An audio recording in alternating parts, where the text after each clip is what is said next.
I found out my backstabbing sister-in-law was marrying my husband when a gold-embossed invitation arrived in my mailbox before our divorce was even finalized. The envelope carried the Whitford family crest, pressed deep into thick ivory paper like a seal of authority. My name was handwritten across the front in elegant ink, as if this were some gracious gesture instead of a public execution. Inside, in flawless calligraphy, it read, "Grant Whitford and Elise Monroe request the honor of your presence as they celebrate the continuation of the Whitford Heritage Trust. Not their love, not their future. The continuation of the inheritance." The wedding date was printed boldly beneath their names. It was scheduled less than 2 weeks before the Whitford Heritage Trust's annual governance review. I stared at that date longer than I should have, my fingers tightening around the edge of the card. And just like that, I understood. This wasn't about romance. It was about control. Elise smiled at me across the ballroom during their engagement announcement as if everything had been perfectly arranged. As if I had been permanently erased from the story. As if I was out of the game. What she didn't know was that marriage alone could never unlock the royal family trust. And I had read every single clause. I had been married to Grant for almost 3 years. 3 years of Sunday dinners at Whitford Manor. Of board meetings where I sat quietly beside him. Of learning how the family business functioned beneath its polished surface. I wasn't born into Charleston society, but I understood systems. I understood governance. I had consulted on compliance reviews for the trust itself. When Grant filed for divorce 4 months earlier, he told me it was about incompatibility, that we had grown apart. He never mentioned Elise. Elise had once been married to my brother. She had stood in my kitchen during Thanksgiving dinner and laughed about how overwhelming the Whitford family legacy seemed. She had asked questions about inheritance structures like they were harmless curiosities. Now she was wearing my last name.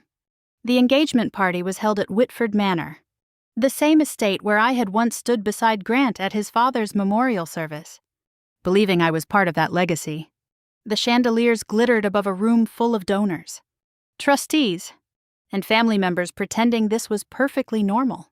"Elise is the future of the Whitford family," Grant announced during his toast, his hand resting possessively at the small of her back. Future. The word echoed in my ears. I noticed the way Elise glanced toward Margaret Doyle, the chair of the trust board, before raising her champagne glass. I noticed the way 2 trustees exchanged looks when she mentioned accelerating certain inheritance structures now that everything is settled. Settled. Our divorce wasn't even finalized yet. I stepped outside onto the veranda overlooking the Charleston harbor, needing air. Grant followed me moments later. "This isn't about money," he said before I could speak. "It's about moving forward." 2 weeks before the governance review, I asked quietly. "That's an interesting time to move forward." He stiffened. "You're reading into things." "Am I?" He hesitated just long enough to confirm what I already suspected. "Elise has already spoken with Margaret about some long-term planning," he admitted. "That's normal." Before the divorce was final. Before the audit cycle opened. Normal. I stopped arguing after that. Anger would only make me look like the jealous ex-wife clinging to relevance. Instead, I went home and pulled out a thick binder from the back of my closet. Inside were archived documents from my compliance work with the Whitford Heritage Trust. Article 7. Spousal recognition and beneficiary eligibility. I ran my finger down the page until I found the language I remembered.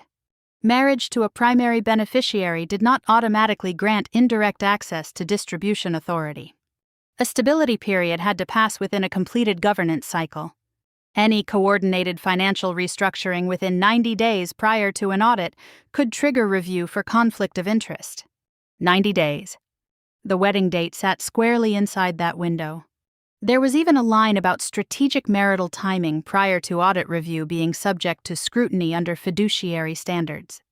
I leaned back in my chair and let the silence settle around me. They believed the ceremony would secure the inheritance, that by replacing me quickly and publicly, they would present a clean narrative to the trust board, a stable new union, a seamless continuation of the family business. But the trust wasn't built on sentiment. It was built on suspicion. It had survived market crashes, internal disputes, and generations of ambition because it was designed to protect itself from manipulation, even from within. I had lost my home at Whitford Manor. I had lost my place at family dinners. I had been excluded from a legacy I once thought was mine. But I had not lost knowledge. And knowledge, in families like the Whitfords, was power. I set the invitation down beside the open trust binder and felt something shift inside me. Not rage, not heartbreak. Clarity. They thought the wedding erased me. What they didn't realize was that it may have been the first move that exposed them. Grant filed to fast-track the divorce less than a week after the engagement party. The notice arrived by courier, stamped urgent, as if the end of a marriage were a scheduling inconvenience that needed to be cleared before quarter close. His attorney cited financial clarity and efficient asset separation. I read the motion twice, then checked the proposed finalization date, 10 days before the Whitford Heritage Trust's annual governance audit. Of course, timing was everything when inheritance was involved. A clean marital status before the board reviewed beneficiary eligibility. A polished narrative. No lingering complications. I showed up at Arthur Bellamy's law office the following Tuesday. The conference room overlooked downtown Charleston. All glass and polished mahogany. Grant was already seated. Posture straight. Expression controlled. Elise sat beside him. She had no legal standing in our divorce. Yet there she was. Legs crossed elegantly. A leather folder resting on her lap like she belonged at the table. "We're just trying to move forward smoothly," she said before Arthur even began. "Forward." Arthur adjusted his glasses. "We've streamlined the financial disclosures to minimize delays." Streamlined. The asset summary slid across the table toward me. I scanned it slowly, resisting the urge to react. Investment accounts. Real estate holdings. Business interests. Something was missing. "Where are the private equity allocations tied to Harbor Ridge?" I asked evenly. Grant didn't look at me. "Restructured." "When?" "A couple months ago, before he filed for divorce." I flipped another page and found the explanation. Those assets had been transferred into a newly formed holding company, Whitford Strategic Holdings, LLC. The formation date made my stomach tighten. 2 months prior. Administrative efficiency. Elise added lightly. "It simplifies long-term inheritance planning." Inheritance planning. She said it so casually, like we were discussing landscaping instead of the redistribution of power inside a family business. "Interesting timing," I murmured. Grant's jaw tightened. "You're not part of that anymore." "Not part of that." I continued reading. The holding company documentation listed 2 authorized signatories for administrative purposes. Grant Whitford, Elise Monroe. My pen stilled above the paper. So this wasn't just about a wedding. It was about positioning assets ahead of the audit window. Cleaning the slate before the trust board reviewed anything that could be construed as instability. Arthur cleared his throat. "If we can agree on these terms, we can finalize next week." Next week? 10 days before the governance review. I signed nothing that day. After the meeting, Arthur asked me to stay behind. Elise and Grant stepped into the hallway. Their voices low but tense. Arthur closed the door gently. "Lillian," he said, lowering his voice. "It would be wise to let this conclude quietly." "Quietly," I repeated. "For your own stability." I held his gaze. "Is the trust board already reviewing beneficiary eligibility?" He hesitated. "It's routine," he said carefully. "Given the timing." Timing. He realized he had said too much and shifted in his chair. "My advice is to avoid escalating matters." Escalating. As if asking questions about governance were an emotional outburst. I left the office without arguing. That evening, I spread the divorce documents across my kitchen table beside the trust binder. The dates lined up too cleanly. Holding company formation. Asset transfers. Divorce filing acceleration. Wedding announcement. Audit window approaching. It wasn't messy. It was deliberate. I opened my laptop and pulled public filing records for Whitford Strategic Holdings. Registered agent. Filing date. Initial capitalization. Then I drafted a short email. Not to the press. Not to Grant. To the Whitford Heritage Trust Board. Subject: procedural clarification regarding Article 7 timing standards. I kept the language neutral. Professional. Detached. I referenced the audit window, the restructuring dates, the marital status change. I asked whether coordinated financial adjustments within 90 days prior to governance review triggered automatic eligibility reassessment under the trust charter. No accusations. Just a question. Before sending, I attached publicly available formation records for the holding company, with timestamps clearly visible. My finger hovered over the send button for only a second. Then I pressed it. 2 days later, Grant called me. "What did you do?" he demanded. I asked a question. "You're trying to sabotage this." "I'm clarifying procedure."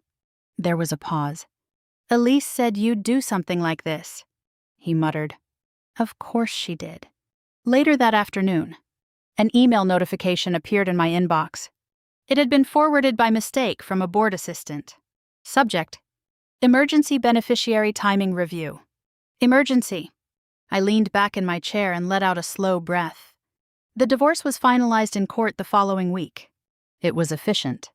Clinical. No tears. No dramatic speeches. Just signatures and a gavel. Elise posted a photograph that evening. A ring. A champagne glass. The caption read, "Securing the future." Securing. I closed my phone and looked again at the calendar. 10 days until the audit. They believed removing me from the marriage removed me from the game. What they didn't understand was that the trust didn't care about weddings. It cared about timing. The formal notice from the Whitford Heritage Trust Board arrived 3 days after the divorce was finalized. It was addressed to Grant, but I received a copy as a former compliance consultant familiar with the trust's governance structure. The subject line was precise and sterile. Beneficiary eligibility clarification. Article 7 review. Article 7. They weren't circling the wedding. They were circling the timing. Publicly. Nothing had changed. Society pages still featured photographs of Grant and Elise smiling beneath chandeliers, celebrating their new beginning. Donors sent congratulatory notes. The Whitford Manor lights remained warm and inviting. Privately, the board was opening the binder. I pulled my own copy of the trust charter from the shelf and turned to Article 7. Section C. Spousal influence and timing standards. Marriage to a primary beneficiary did not automatically grant indirect influence over trust distribution decisions. A minimum stability period had to pass within a completed governance cycle. Any coordinated financial restructuring within 90 days prior to audit review triggered discretionary suspension authority. 90 days. The holding company had been formed inside that window. The asset transfers had been executed inside that window. The wedding had been scheduled just before the audit opened. On paper, it looked less like romance and more like choreography. As I reread the language, an old memory surfaced. 2 years earlier, we had been seated at a long dining table at Whitford Manor during Thanksgiving dinner. Elise had still been married to my brother then. She had leaned toward me while dessert plates were being cleared. "How long does it take for a spouse to be recognized under the trust?" she had asked casually. I had shrugged. "It depends on the governance cycle. And timing around audits matters. Timing always matters." I had said. She had laughed softly. "In inheritance, timing is everything." At the time, I thought she was being curious. Ambitious. Maybe. I hadn't thought she was mapping a strategy. Back in the present, I received another email. The board had scheduled a closed clarification session at Whitford corporate headquarters. I was requested to attend in a procedural capacity. The boardroom felt colder than I remembered. Margaret Doyle sat at the head of the polished table, her posture exact, her expression unreadable. 2 senior trustees flanked her. Grant sat opposite them, hands clasped tightly in front of him. Elise was not present. This review concerns beneficiary eligibility standards. Margaret began evenly. specifically timing patterns related to marital restructuring and asset adjustments. She slid a folder across the table. Inside were printed timelines. Dates highlighted. Corporate filings. The formation of Whitford Strategic Holdings. The transfer of private equity allocations. The divorce filing acceleration. The wedding announcement. All within a 90-day pre-audit window. One trustee noted. Grant shifted in his chair. Those were personal decisions. Personal decisions can intersect with fiduciary obligations. Margaret replied. I was asked only procedural questions. MS. Harper. Is it standard for Article 7 to trigger discretionary review when restructuring occurs within 90 days prior to audit? Yes, I answered calmly. The clause exists to prevent perceived coordination. Perceived, the trustee repeated. The trust does not require proof of intent. I clarified. Appearance of influence is sufficient for review. Silence settled over the table. Grant's eyes flicked toward me. You think this looks coordinated? I think the timing aligns with review standards, I said evenly. Margaret turned another page. There is also documented communication referencing pre-audit restructuring efficiency. Grant's jaw tightened. That's being taken out of context. Context will be evaluated, Margaret replied. The meeting lasted less than an hour, but the weight of it lingered long after. Later that evening, Grant called me. You started this? He said. I asked a procedural question. You knew what would happen. I knew the clause existed. There was a pause on the other end of the line. Elise said marrying before the audit would present stability, he admitted quietly. For optics. Optics. You spoke to Margaret before the divorce was finalized, I said. She reached out, he replied defensively. Just planning. Planning inside a restricted timing window. The next morning, the board issued a formal internal memo. Pending completion of the review, all discretionary distribution requests required additional approval. Structural adjustments within trust-controlled entities were paused. It wasn't a suspension yet, but it was scrutiny. Elise posted another photograph that afternoon, a caption about building a future rooted in legacy. Comments flooded in with congratulations and heart emojis. Behind the scenes, the legacy was being audited. The trust did not care about wedding vows or champagne toasts. It cared about patterns, about timing, about preserving itself from internal manipulation. They believed the ceremony secured the inheritance. What it had actually secured was a closer look at every move they had made. The forensic auditors arrived at Whitford corporate headquarters on a Monday morning, carrying slim black cases and expressions that revealed nothing. No announcement was made. No press release issued. Publicly, Grant and Elise were still the golden couple restoring stability to a proud family legacy. Privately, every financial move made in the past 3 months was being dissected line by line. That same week, a senior compliance officer at Whitford Holdings quietly resigned. Personal reasons.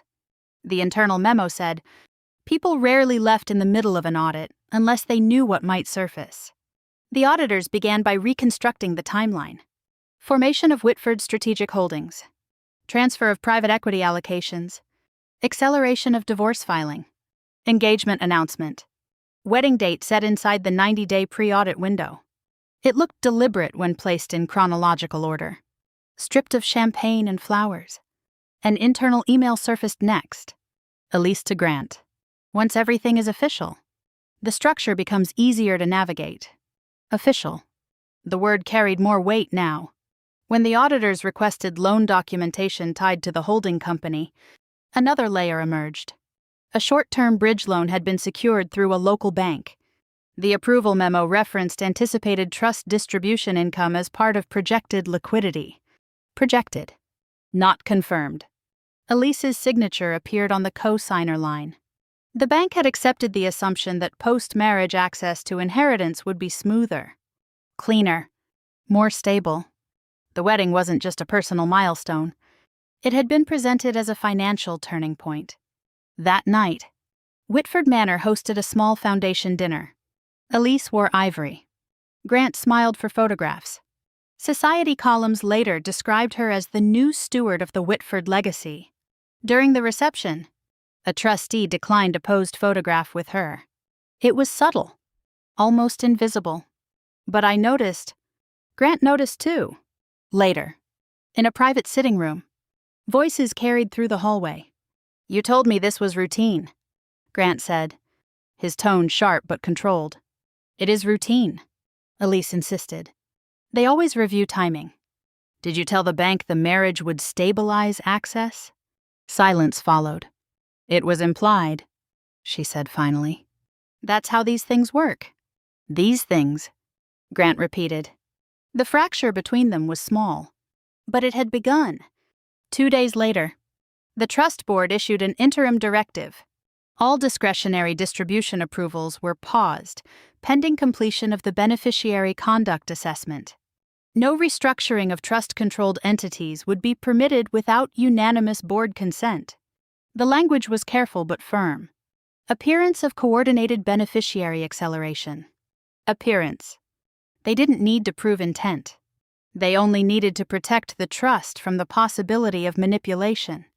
A local banker called Grant the next afternoon requesting updated confirmation regarding collateral authority. The projected inheritance income cited in the bridge loan agreement was now under review. Without clear distribution authorization, the financial assumptions weakened. Elise tried to stay ahead of it. She contacted one trustee privately, framing the audit as an overreaction fueled by my procedural interference. The trustee forwarded her message directly to compliance counsel. Documentation of attempted influence. Every move she made to regain control tightened the net. Grant called me again. "This is spiraling," he said, voice lower now, less accusatory. "It's following procedure," I replied. "They're acting like I committed fraud. They're acting like they're protecting the inheritance." He was quiet for a moment. "Elise said marrying before the audit would show unity," he murmured. "That it would calm any concerns. Unity did not override governance." The auditors expanded their scope. The review was no longer labeled clarification. It was now formally categorized as beneficiary conduct assessment. Grant received written notice requiring his appearance before the board. Elise was listed as a relevant influence party, not beneficiary. Influence. The word stung more than any public headline could have. At home, I reread Article 7 again, tracing the clause that had seemed almost theoretical when I first encountered it. Strategic marital timing prior to audit review shall be subject to discretionary suspension authority. It wasn't written for romance. It was written for ambition. They had rushed the wedding to secure control of the inheritance. Now every decision tied to that timing was being examined under a microscope. Elise announced the Whitford Foundation Gala as if nothing were happening behind closed doors. The invitations were extravagant, embossed with the Whitford crest and signed by both her and Grant, acting steward of the Whitford Heritage Trust. Her name read beneath his, acting. No one had granted her that title.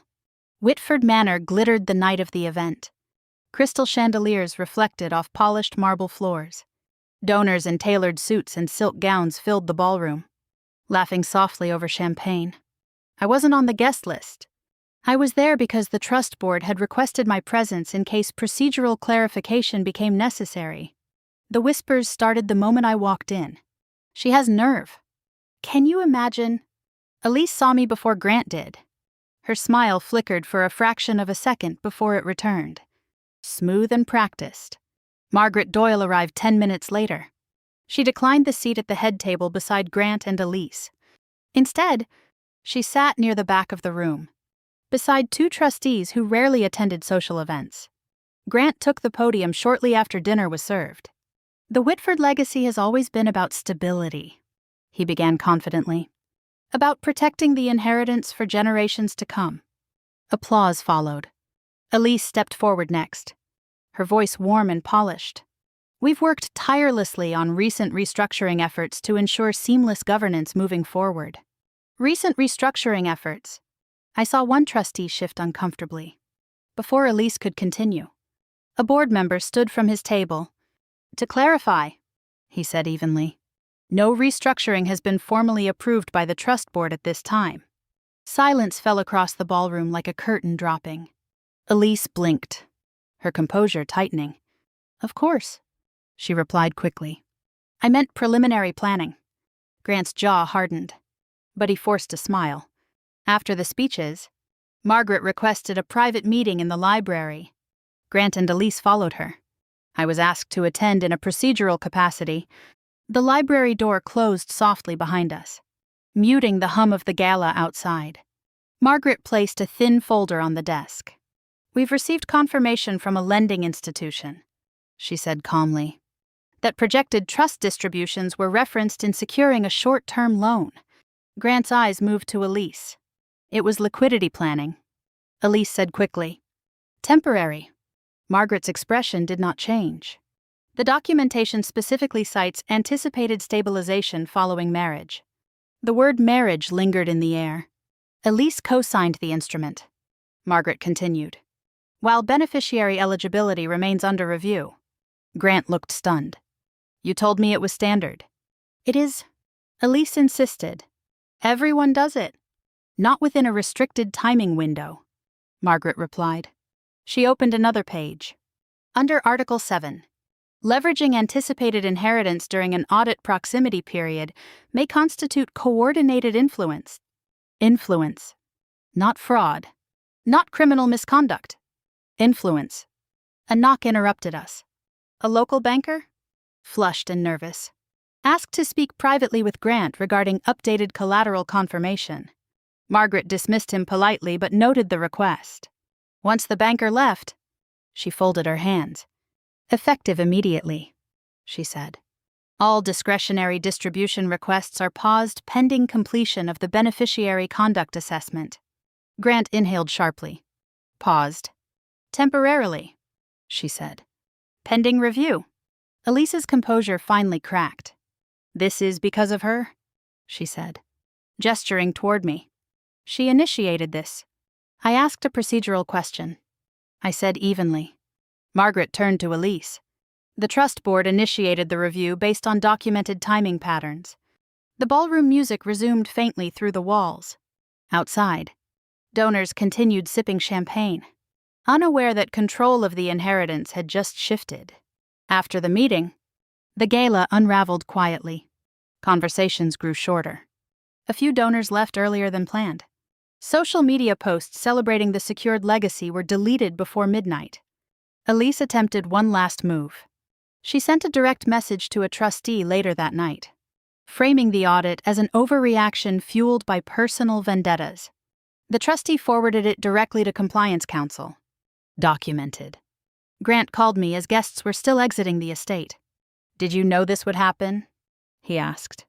I knew the clause existed, I replied. They're acting like I've already lost control. Control isn't determined at a gala, I said. He was silent for a long moment. The next morning, an internal memo circulated among trustees confirming the pause on discretionary distributions and scheduling the formal beneficiary conduct hearing. Publicly, nothing was announced. Privately, authority had shifted. They had planned the gala to prove they controlled the inheritance. Instead, it became the night the board quietly took that control away. The certified letter arrived at Whitford Manor 2 days after the gala. Grant signed for it himself. I wasn't there, but he sent me a photo of the envelope later that night, as if I could decode its weight through a screen. The letterhead was unmistakable. Whitford Heritage Trust Board. Provisional suspension of discretionary distribution authority. Not a rumor. Not speculation. Authority suspended. Under Article 7, the board had determined that coordinated financial restructuring within the restricted pre-audit window warranted temporary suspension pending full hearing. All discretionary inheritance distributions now required unanimous board approval. Structural changes within trust-controlled entities were frozen. Marriage did not override governance. The wedding date, chosen so carefully, sat squarely inside the restricted window defined in the trust charter. 12 days before the audit opened. 12 days that now looked like strategy instead of coincidence. The bank responded quickly. without confirmed distribution access. The projected inheritance income cited in Grant's holding company documentation could no longer be treated as reliable collateral.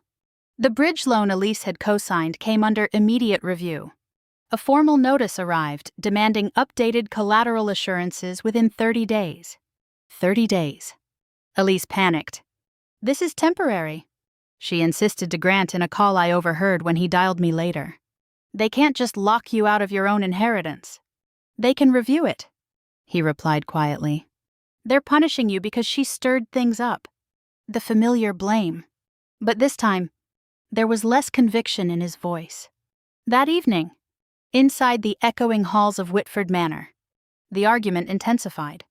"You said the marriage would stabilize everything," Grant said. "It should have," Elise shot back. "That's how inheritance optics work. Optics don't override clauses," he replied sharply. Silence followed. "You told me you reviewed the trust charter," he continued. "I summarized it," she said defensively. "Did you read Article 7? A pause. "Not line by line." Grant exhaled slowly. "I never read it either." There it was. The inheritance he had been born into. The royal family trust that defined his name.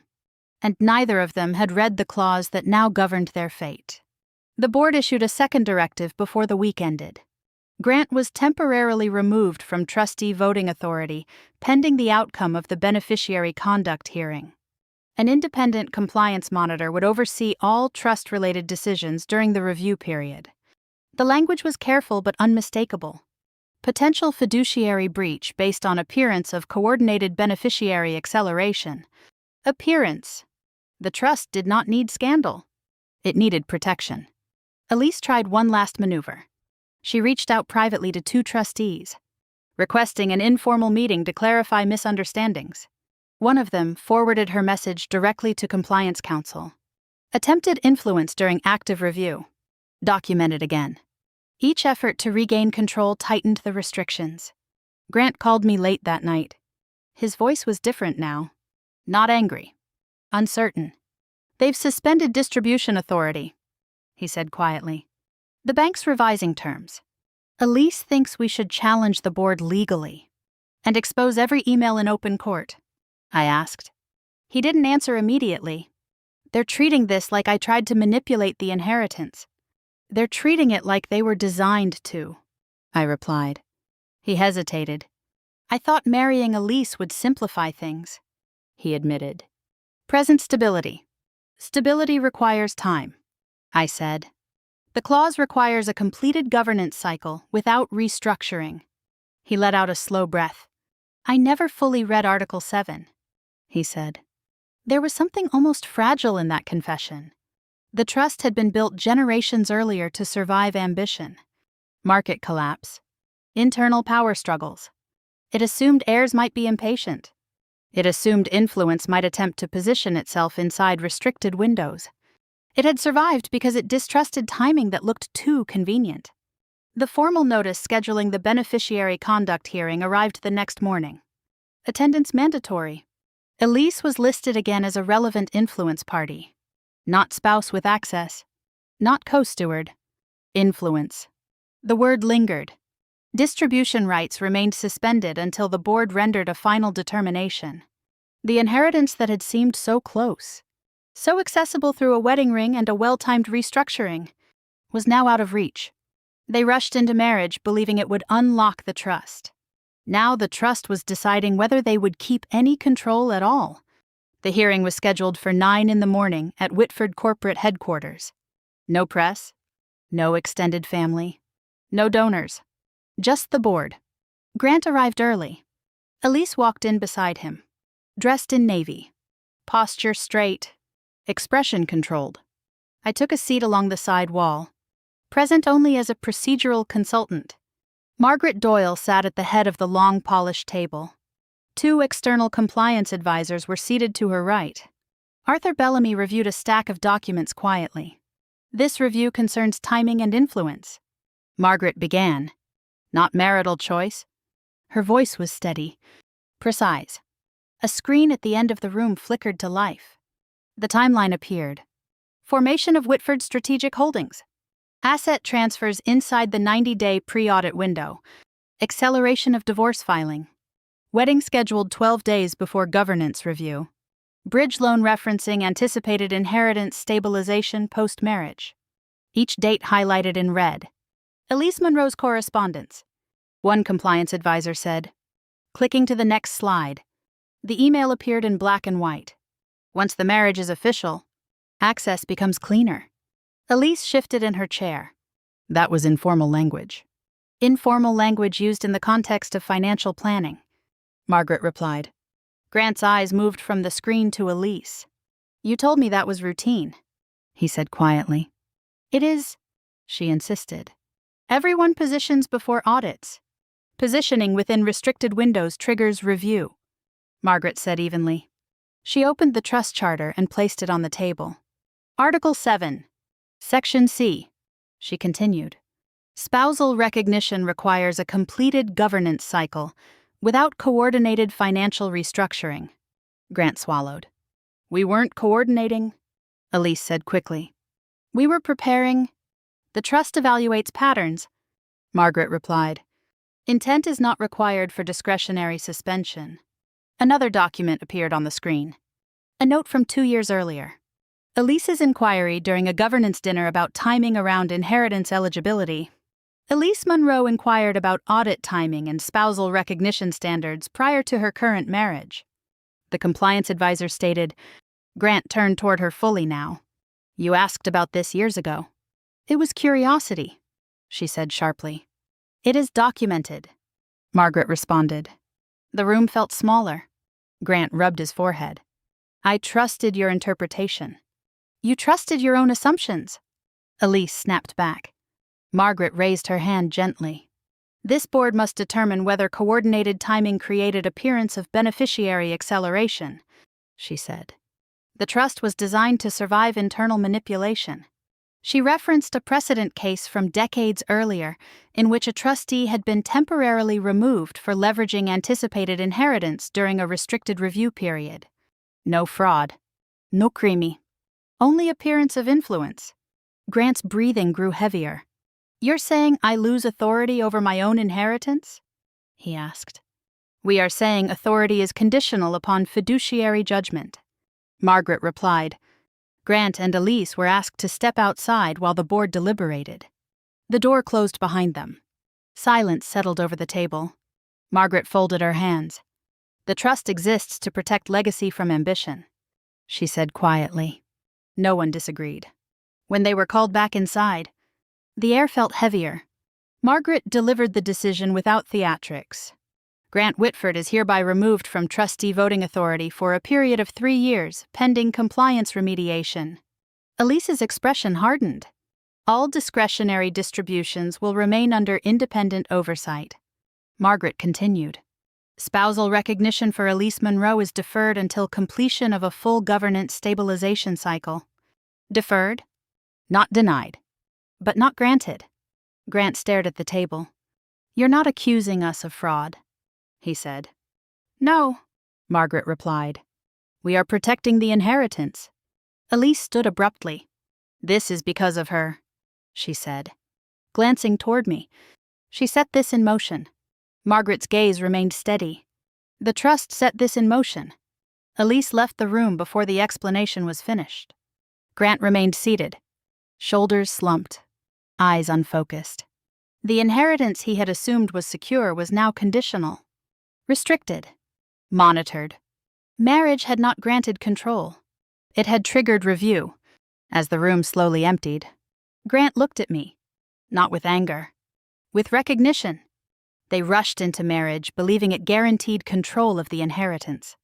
Instead, it cost him the very authority his family had guarded for generations. The public statement was released 2 days after the hearing. Governance realignment to ensure long-term integrity of the Whitford Heritage Trust.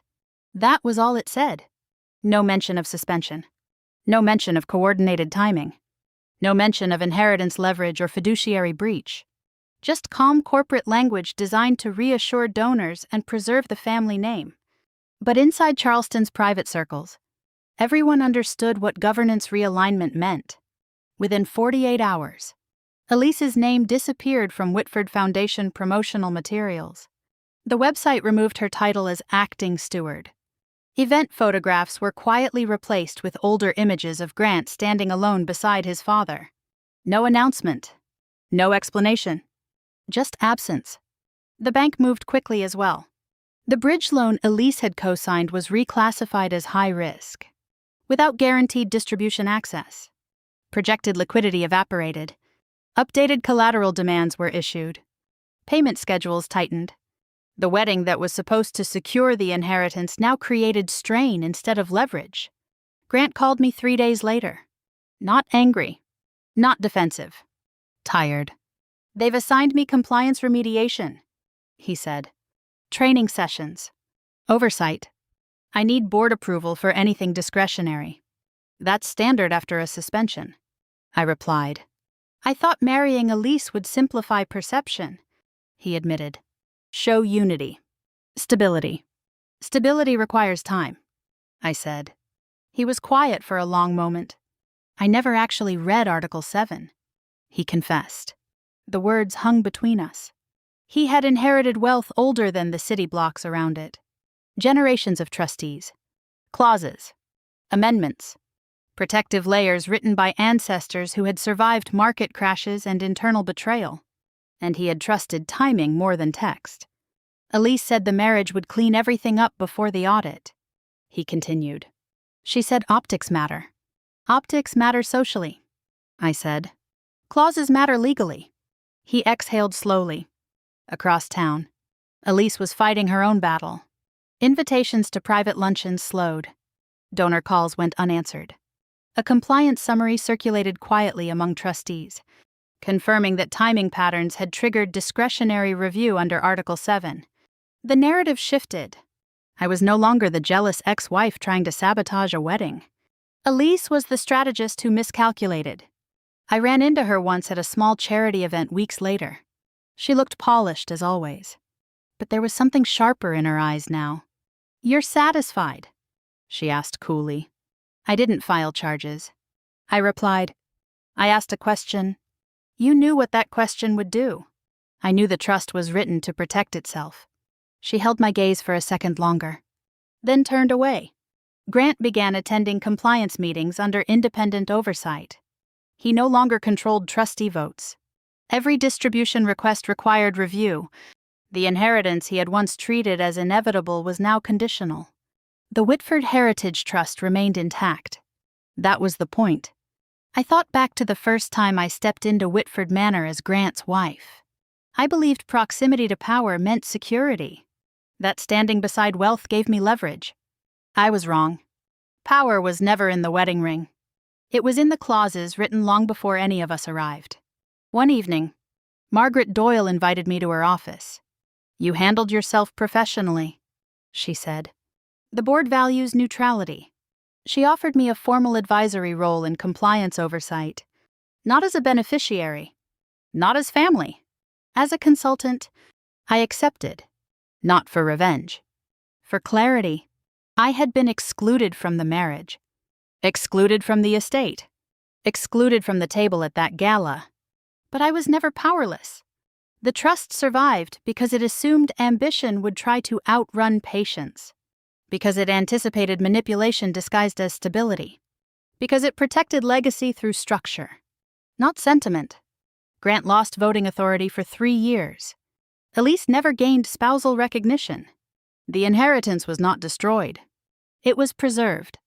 And I walked away with something steadier than any distribution. Understanding. In families built on wealth, revenge doesn't always come with shouting or scandal. Sometimes it comes in the form of a clause quietly doing exactly what it was designed to do. They believed marriage would give them full control of the inheritance. But control was never about the ceremony. It was about integrity. If you've ever been pushed out, underestimated, or told you were permanently out of the game, ask yourself this. Was your value ever truly tied to their approval? Would you have fought publicly, or trusted the structure to reveal the truth? I'd love to know what you would have done in my place. Share your thoughts in the comments. I read every one of them. and your perspective matters more than you think.